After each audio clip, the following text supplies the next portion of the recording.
Pada suatu pagi yang berkabut, Raka Wiratama berdiri di tepi Kali Ciliwung, tepat di jantung Tebet hari ini.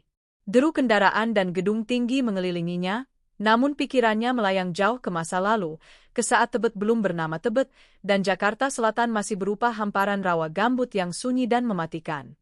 Dulu, disinilah air berkuasa, ucap Embah Kartapelan, sesepuh kampung yang telah tinggal di Tebet sejak kecil. Di balik keriput wajahnya, tersimpan ingatan tentang tanah hitam basah, nyamuk malaria, dan kabut pagi yang tak pernah benar-benar hilang. Rawa Tebet bukan sekadar genangan air, ia adalah wilayah yang ditakuti.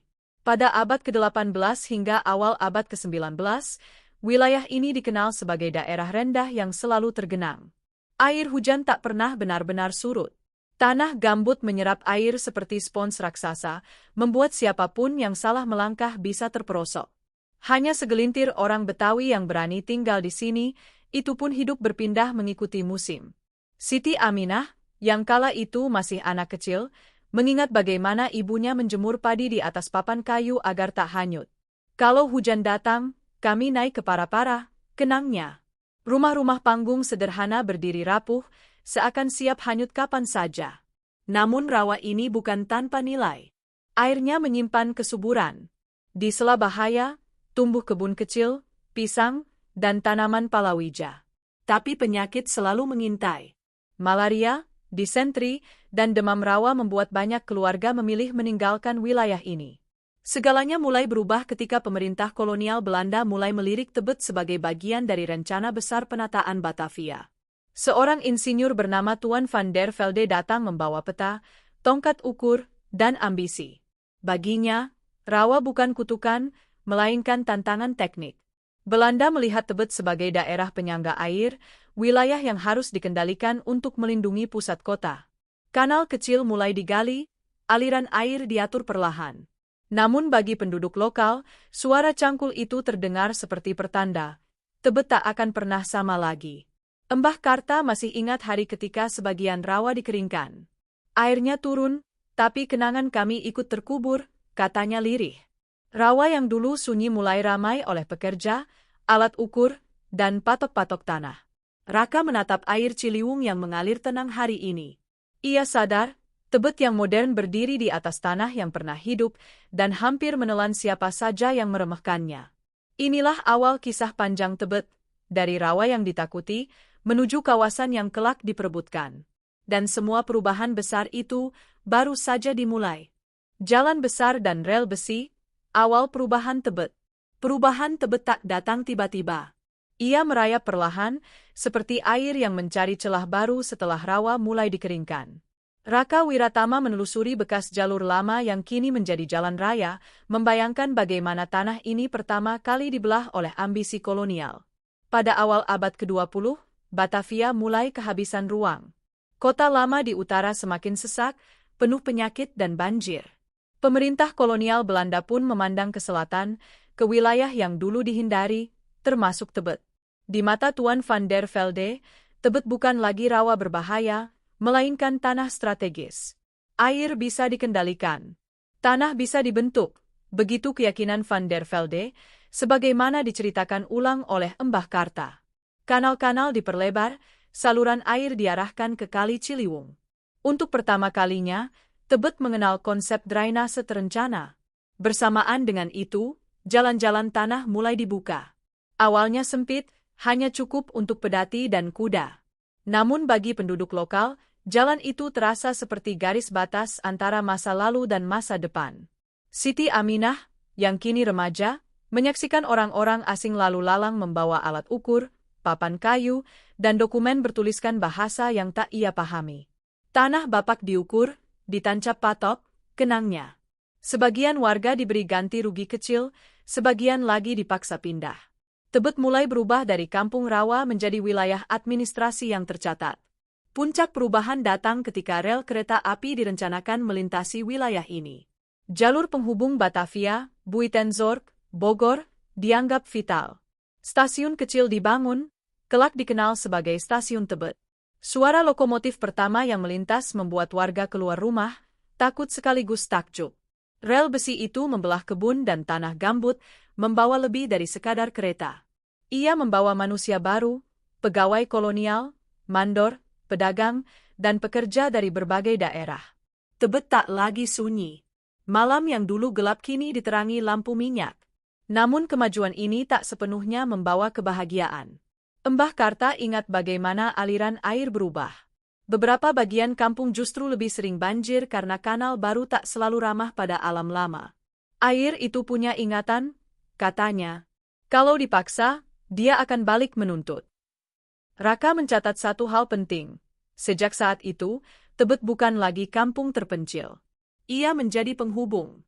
Dekat dengan Menteng yang mulai dirancang sebagai kawasan elit Eropa, Tebet berubah menjadi wilayah transisi, tempat tinggal pegawai rendahan Belanda dan kaum pribumi terdidik.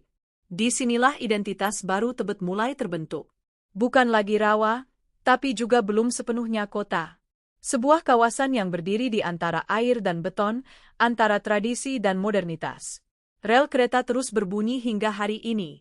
Bagi Raka, suaranya adalah gema masa lalu, tanda bahwa perubahan Tebet dimulai bukan dari gedung tinggi, melainkan dari satu jalur besi yang tak bisa ditarik kembali. Dari kebun ke permukiman elit, Tebet mulai diperebutkan. Jika narasi pertama adalah kisah tentang air, dan narasi kedua tentang jalan serta rel besi, maka kisah Tebet pada masa ini adalah cerita tentang tanah, dan siapa yang berhak memilikinya. Raka Wiratama menyadari satu pola besar, setiap kali tanah menjadi kering dan terhubung, nilainya langsung melonjak. Memasuki tahun 1920-an, Tebet tak lagi dipandang sebagai wilayah pinggiran berbahaya. Justru sebaliknya, kedekatannya dengan Menteng, kawasan elit baru orang Eropa, membuat Tebet dilirik sebagai daerah penyangga. Tanah-tanah bekas rawa mulai dibagi, dijual, dan dipetakan ulang. Tuan van der Velde kini tak lagi sibuk menggali kanal. Ia hadir dalam rapat-rapat tata kota, membicarakan zonasi dan permukiman. Tebet harus rapi, katanya suatu kali, menurut cerita Embah Karta. Jalan lurus, rumah berjajar, dan lingkungan yang bisa dikontrol. Disinilah wajah Tebet mulai berubah drastis. Kebun pisang dan ladang kecil perlahan menghilang. Digantikan rumah bata beratap genteng merah. Beberapa rumah dibangun lebih besar, diperuntukkan bagi pegawai Belanda kelas menengah, bukan pejabat tinggi, tapi cukup berpengaruh. Siti Aminah, yang kini beranjak dewasa, merasakan perubahan itu secara langsung. Ayahnya, seorang petani rawa, menjual sebagian tanah warisan karena tak sanggup membayar pajak baru. Tanah yang dulu tak ada harganya, sekarang malah bikin kami terdesak, ucapnya getir. Penduduk lokal terpecah. Sebagian memilih bertahan dan beradaptasi, menjadi buruh, tukang kebun, atau pekerja rumah tangga. Sebagian lain pindah lebih ke selatan, mencari tanah yang masih murah dan bebas aturan. Tebet mulai kehilangan wajah lamanya. Namun, di balik semua itu, muncul identitas baru. Warung-warung kecil tumbuh di pinggir jalan. Anak-anak Betawi bersekolah di lembaga pendidikan pribumi. Tebet tak sepenuhnya menjadi Eropa, tapi juga tak lagi kampung rawa. Raka mencatat bahwa inilah fase paling krusial. Tebet berubah dari ruang hidup alami menjadi komoditas. Tanah diukur bukan berdasarkan kesuburan, melainkan lokasi dan akses. Dekat stasiun berarti mahal. Dekat jalan besar berarti prestis. Embah Karta menghela napas ketika mengenang masa itu. Dulu kita takut tenggelam, katanya. Sekarang kita takut terusir. Malam hari di Tebet mulai terasa berbeda. Lampu-lampu rumah menyala berderet. Suara radio terdengar dari balik jendela. Jalanan tak lagi gelap, tapi rasa asing justru semakin terasa bagi penduduk lama. Raka berdiri di salah satu sudut Tebet hari ini, tepat di depan rumah tua yang tersisa. Ia sadar, sebelum Tebet dikenal sebagai kawasan elit Jakarta Selatan, ada masa ketika ia diperebutkan, diam-diam, perlahan, tapi tak terelakkan. Dan perubahan terbesar itu belum selesai. Tebet pasca kemerdekaan, urbanisasi dan ledakan penduduk. Kemerdekaan Indonesia membawa harapan, tetapi juga gelombang besar perubahan yang tak pernah dibayangkan oleh Tebet sebelumnya. Raka Wiratama menyebut fase ini sebagai masa paling gaduh dalam sejarah Tebet, bukan karena perang, melainkan karena manusia. Tahun-tahun awal pasca 1945 membuat Batavia berubah nama menjadi Jakarta. Pusat kekuasaan bergeser dan kota ini menjadi magnet bagi ribuan orang dari berbagai daerah. Tebet, yang sudah memiliki jalan, rel kereta, dan permukiman tertata, menjadi tujuan utama para pendatang. Embah Karta mengingat masa itu dengan jelas. Rumah-rumah kosong peninggalan Belanda cepat sekali terisi, katanya. Banyak keluarga Eropa pergi, meninggalkan bangunan yang kemudian ditempati pegawai republik, tentara, dan pegawai negeri muda. Tebet tak lagi eksklusif, ia menjadi milik semua lapisan. Siti Aminah, kini seorang ibu, membuka warung kecil di depan rumahnya. Setiap hari ia melihat wajah-wajah baru, orang Jawa, Sunda, Minang, Bugis, semua datang membawa mimpi. Gang-gang kecil mulai terbentuk, tak lagi mengikuti rencana kolonial, melainkan kebutuhan hidup. Namun pertumbuhan ini datang tanpa kendali. Lahan kosong disulap menjadi rumah darurat. Saluran air lama tak sanggup menampung limbah dan hujan. Rawa yang dulu dikeringkan seakan bangun kembali dalam bentuk banjir musiman. Raka mencatat satu ironi besar. Tebet yang dulu ditata ketat oleh Belanda, kini tumbuh liar oleh kebutuhan manusia. Kota berkembang lebih cepat daripada aturan. Pemerintah sibuk membangun pusat kekuasaan, sementara kampung-kampung kota tumbuh tanpa arah. Pada tahun 1960-1970-an, Tebet resmi masuk dalam peta Jakarta Selatan sebagai kawasan hunian strategis. Sekolah, pasar, dan kantor pemerintahan kecil bermunculan. Namun di balik itu, ketimpangan mulai terasa. Rumah besar berdiri berdampingan dengan gang sempit. Embah Karta sering berkata, "Dulu air yang kami lawan, sekarang sesat." Tebet menjadi simbol urbanisasi Indonesia, tempat bertemunya masa lalu agraris dan masa depan kota. Raka berjalan menyusuri gang-gang sempit yang tak pernah ada dalam peta kolonial. Di sanalah sejarah baru Tebet ditulis, bukan oleh insinyur atau pejabat, melainkan oleh keluarga-keluarga yang bertahan. Di era ini, Tebet benar-benar kehilangan identitas lamanya. Ia bukan rawa, bukan kampung, bukan kawasan elit murni. Ia adalah kota yang hidup, berisik, padat, dan penuh kompromi.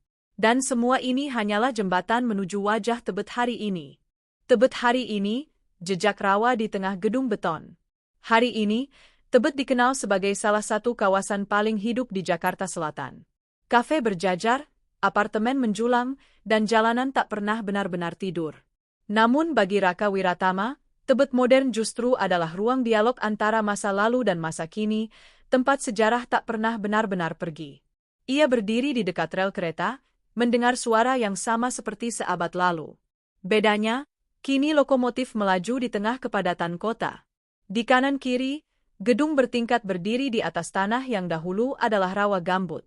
Tanah yang pernah menyerap air, nyawa, dan kenangan.